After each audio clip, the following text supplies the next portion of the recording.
I found myself in a predicament, struggling to make ends meet, and desperately in need of a second job. That's when I took up the night shift at a small convenience store on the outskirts of town. For several months, I toiled away during those late-night hours, serving customers and keeping the store running smoothly. As time went on, I noticed a peculiar pattern emerging. Around the second or third month of my employment, a man would consistently make his appearance at the store, always arriving in the dead of night, roughly around 2 a.m. He stood at an imposing 6 feet tall, with long, unkempt hair that hung down to his shoulders. The man had a routine of sorts. He would saunter into the store, his eyes glazed over, and head straight for the refrigerated section. Without fail, he would grab a tall can of beer, pay for it, and leave just as swiftly as he had entered. He never seemed interested in purchasing anything else, particularly fuel, which struck me as odd for a gas station visitor.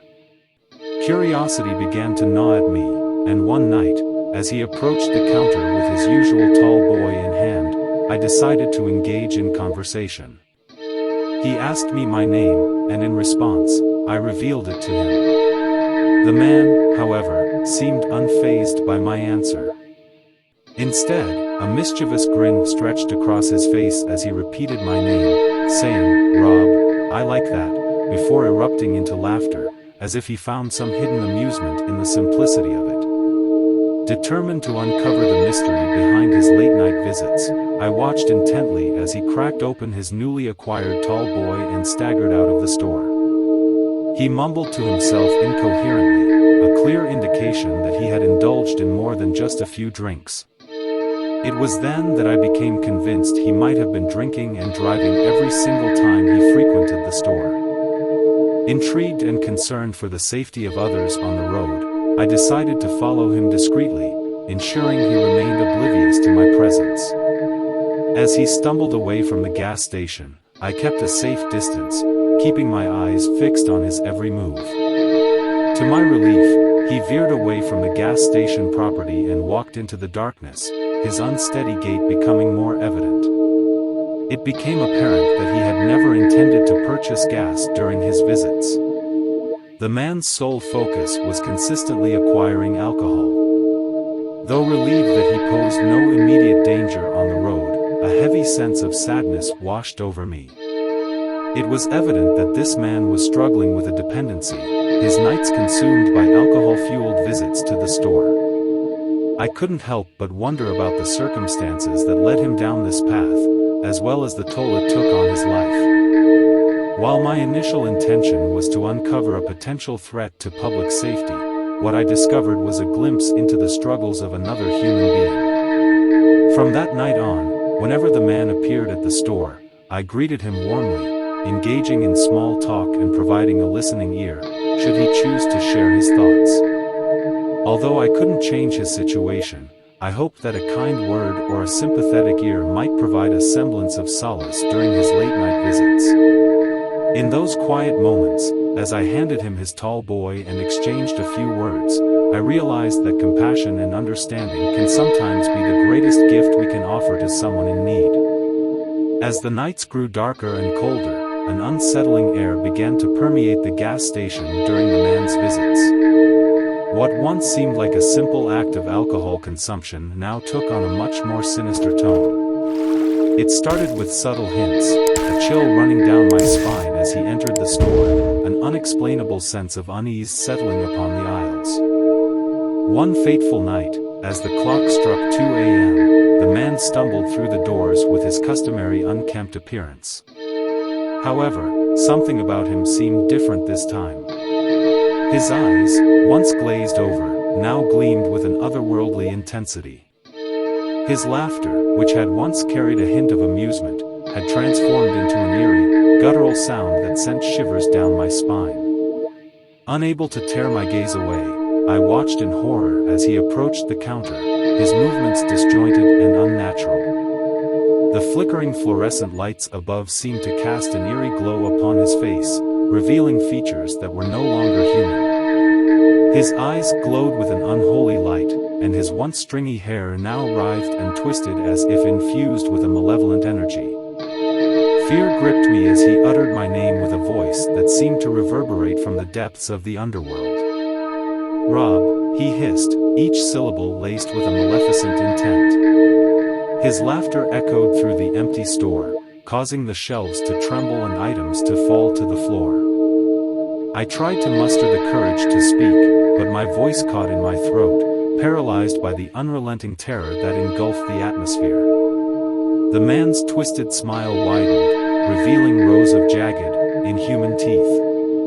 In that moment, I realized I was face to face with an entity that defied all rational explanation, a being that existed beyond the realm of the living. Without warning, he extended a pale, skeletal hand toward me, as if beckoning me into his nightmarish world. The air grew thick with a putrid stench, suffocating my senses and clouding my mind. Panic surged through my veins, urging me to escape the clutches of this malevolent force. Summoning every ounce of strength, I managed to break free from the grip of fear that had held me captive. I dashed towards the door, fumbling for the keys to unlock it. The sound of his haunting laughter echoed behind me, growing louder and more menacing with each step I took. As I burst out of the gas station, the night enveloped me, offering little solace from the horrors that lurked within. I ran through the darkness, my heart pounding in my chest, desperate to put as much distance as possible between myself and the sinister entity that had invaded my world. For weeks afterward, I lived in a state of constant terror, haunted by nightmares and plagued by the lingering presence of the man's malevolence. The gas station, once a place of refuge, became tainted with an indescribable darkness. No matter where I turned, I could feel his eyes upon me, his wicked laughter echoing in the depths of my mind. Eventually, unable to bear the torment any longer, I abandoned the job, leaving behind the nightmarish memories that clung to the gas station like a shroud. The man, forever etched in my mind, served as a chilling reminder that there are forces in this world that defy comprehension, lurking in the shadows and waiting for the opportune moment to unleash their unholy presence. To escape the nightmarish clutches of the gas station and the memories it held, I moved to a small town nestled deep within the countryside. The town itself exuded an eerie ambience, with mist-shrouded streets and ancient, dilapidated buildings that seemed to whisper secrets of long-forgotten horrors. I sought solace in the anonymity of my new surroundings, hoping to leave the terrifying encounter with the enigmatic man behind me. But fate had other plans. As the days turned into weeks, a series of unsettling events began to unfold, hinting at a sinister force that lurked in the shadows, just beyond the reach of human comprehension. The townspeople spoke in hushed tones, their eyes filled with trepidation as they recounted tales of unexplained disappearances and inexplicable occurrences that plagued the area for generations.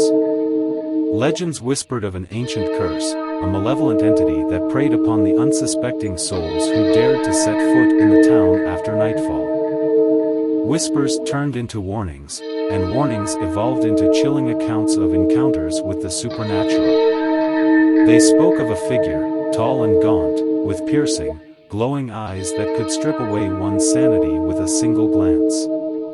It was said that this entity, known only as the Shadowed One, had the power to manipulate reality itself, bending it to its nefarious will. Despite the chilling tales, I dismissed them as mere superstitions, the product of an overactive imagination.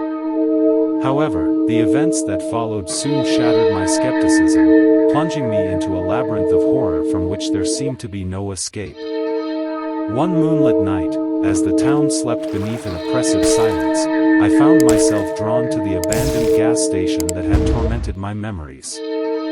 Against my better judgment, a morbid curiosity propelled me to revisit the place of my nightmares, seeking closure and an end to the torment that had plagued my thoughts. The flickering fluorescent lights buzzed with an unsettling hum as I cautiously stepped into the decaying building. The air hung heavy with a mixture of mildew and decay, suffocating my senses and heightening my anxiety. Shadows danced upon the cracked walls, taking on sinister forms that seemed to slither and writhe, mocking my fragile grip on reality. Suddenly, a cold breeze whispered through the derelict store, rustling discarded wrappers and sending a shiver down my spine. A voice, distant yet unmistakable, called out to me from the darkest corner of the room. "Rob," it hissed, a haunting echo that sent chills coursing through my veins. The voice carried an otherworldly timbre, layered with centuries of malevolence and despair. My heart raced as I turned toward the source of the sound, my eyes widening in terror.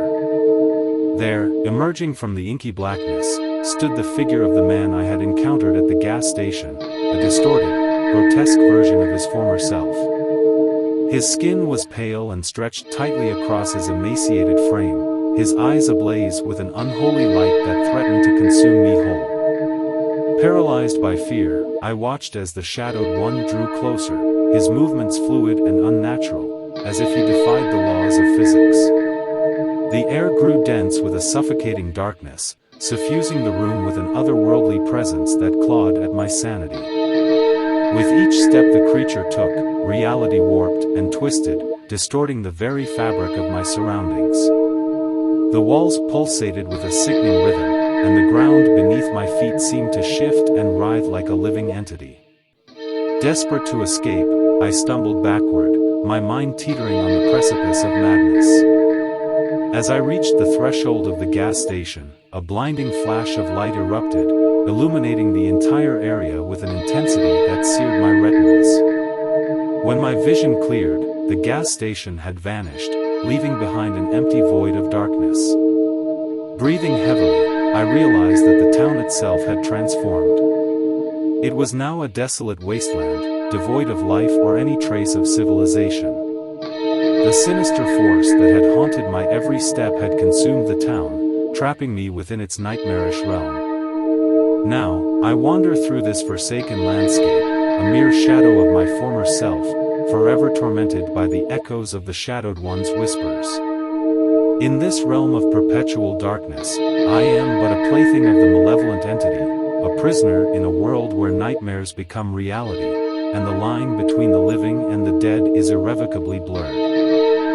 So, heed my warning, dear reader, and tread cautiously when encountering the unknown, for there are forces that lurk in the shadows, waiting patiently for the opportune moment to unleash their unholy presence upon those who dare to venture too close.